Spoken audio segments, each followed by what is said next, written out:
வலியற்ற varicose vein சிகிச்சை எளிய 30 நிமிட செயல்முறை 7207948735.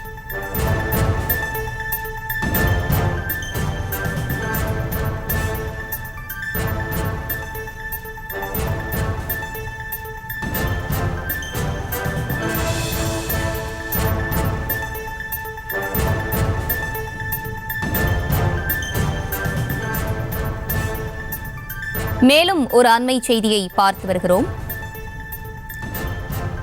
இறுதி ஊர்வலத்தின் போது தெருக்களை பயன்படுத்தாமல் பிரதான சாலை வழி செல்ல உத்தரவிடக் கோரி மனு தாக்கல் செய்யப்பட்டிருந்த நிலையில் தற்போது மனுவை தள்ளுபடி செய்து மனுதாரருக்கு அபராதம் விதிக்கப்பட்டிருக்கிறது. அண்மை செய்தியாக பார்த்து வருகிறோம்.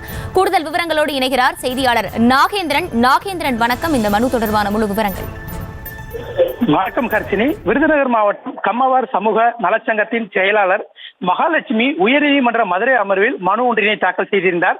அதில் இறுதி ஊர்வலத்தின் போது தெருக்களை பயன்படுத்தாமல் பொதுமக்களுக்கு எவ்வித தொல்லையும் ஏற்படுத்தாத வகையில் பிரதான சாலையை பயன்படுத்தி சுடுகாட்டிற்கு செல்ல உத்தரவிட வேண்டும் என இந்த மனுவில் கூறியிருந்தார். இந்த வழக்கை விசாரித்த நீதிபதிகள் MS ரமேஷ், மரியா கிளாட் ஆகியோர் அமர்வு, இதுபோல கேட்க யாருக்கும் உரிமை இல்லை, அவ்வாறு இந்த சங்கத்தில் உரிமை இருக்கிறதா என்பதை அவர்களுக்கு தரப்பில் நிரூபிக்கவில்லை. பஞ்சாயத்துக்கு சொந்தமான சாலைகள், தெருக்கள் போன்றவற்றை வேறுபாடு இன்றி அனைவரும் பயன்படுத்தலாம்.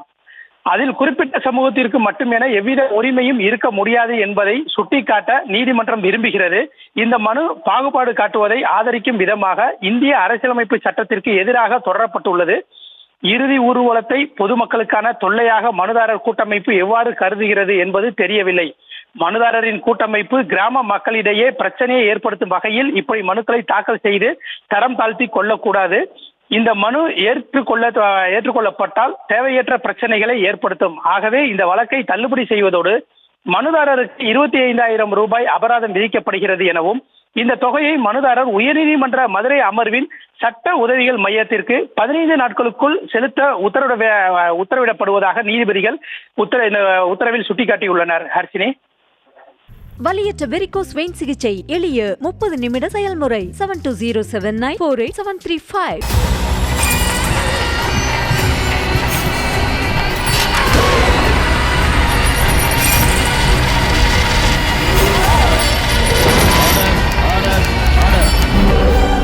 குற்றங்களின் மறுபரிமாணம் நிகழ்தகவு நமது நியூஸ் தமிழ் தொலைக்காட்சியில் விரைவில்.